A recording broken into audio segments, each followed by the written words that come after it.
Hello, I'm Tracy Weatherby, and I wanted to talk to you a little bit about mission statements. Your mission describes what you want to change for whom. It's really that simple. And a good mission should be expressed in fewer than 10 words. You want it to be very simple, very clear, very direct.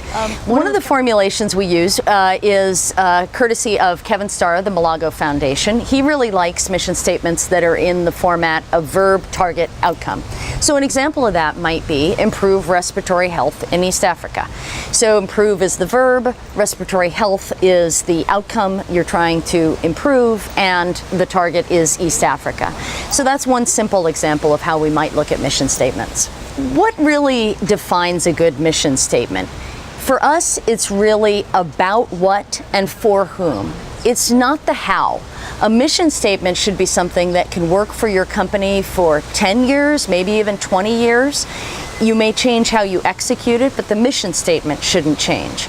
So a mission statement should also be able to help you focus and guide your organization. If you're considering some sort of an intervention or a new project, you should be able to take a look back at your mission statement and say, is this within our mission? Is this really what we should be focusing on?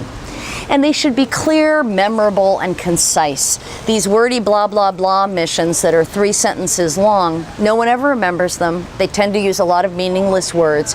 Be as direct, clear, and concise as you can be. And then that helps with another of our key goals, which is all of your stakeholders, all of your employees, all of your investors should be able to very quickly tell people what is their mission. So here I have some example of social entrepreneur missions. Improve respiratory health in East Africa, we already talked about. Provide clean water in India. So provides being the verb, clean water is the outcome, India is the target. Improve maternal health outcomes in Indonesia, or provide environmental sustainable agricultural solutions in Mexico. Notice these aren't saying how, right? And the next one is save endangered species in Peru. We're not saying how we're going to save them. Are you going to get rid of invasive species? Are you going to develop a national park for them? It doesn't say how, but it tells you what you're trying to accomplish for whom. I pulled a bunch of established missions for nonprofits that you would have heard of because I think these are interesting examples. They don't all follow exactly the verb, target, outcome structure that we've talked about, but most of them cover those key ideas. So for instance, we've all heard of TED, TEDx, all those videos on YouTube. Their mission is spreading ideas.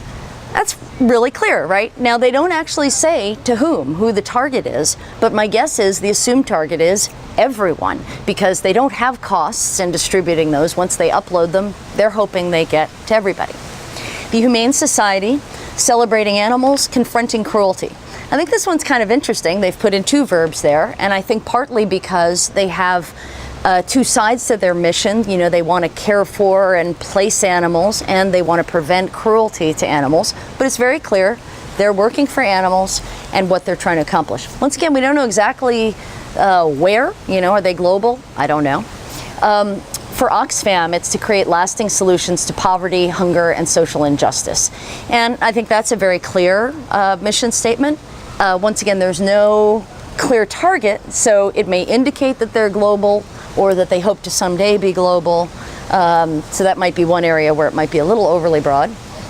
The JDRF, which is the Juvenile Diabetes Research Foundation, is working with people with type 1 diabetes. And their mission is to find a cure for diabetes and its complications through the support of research.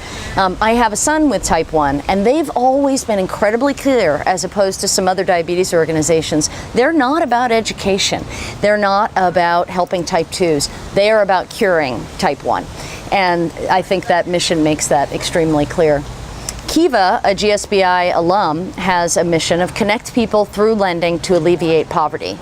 Now this one's kind of interesting to me because if I were looking at Kiva, or if I were looking for kind of the clearest example mission, I might say something more like alleviate poverty through lending, or you know, that sort of thing. But I think there's probably information in the way they've phrased it, because they probably find it hard to create complete links to alleviating poverty, but they know for sure that they're connecting people, and their hope is that the outcome of that is alleviating poverty. And then here's one I love, the Monterey Bay Aquarium, inspire conservation of the oceans. The verb is inspire, they want to conserve, and oceans are the target. And what I like about this, and why I think it's interesting, is most people would say, they're an aquarium. Isn't their mission to educate or show people different animals or entertain them? No, I think it's very clear. The reason they even have an aquarium is because they want to inspire conservation of the oceans. So for Deliverable 3.1, we want you to look at the mission slide in your business plan deck and look at it carefully, work with your mentors. Do you address, they don't have to be in this order, but do you address the verb, the target, the outcome? What do you hope to achieve for whom? And is it clear, memorable, and precise? Is it specific enough to help your organization focus? And could your entire staff actually give this mission very spontaneously and easily? If the answer to any of those questions is no, you might want to spend some time reworking it, shortening it, making it crisper, and then go ahead and update your mission slide as needed. And if you have any questions at all, don't hesitate to give me a call. I'd be happy to help out or serve as a sounding board.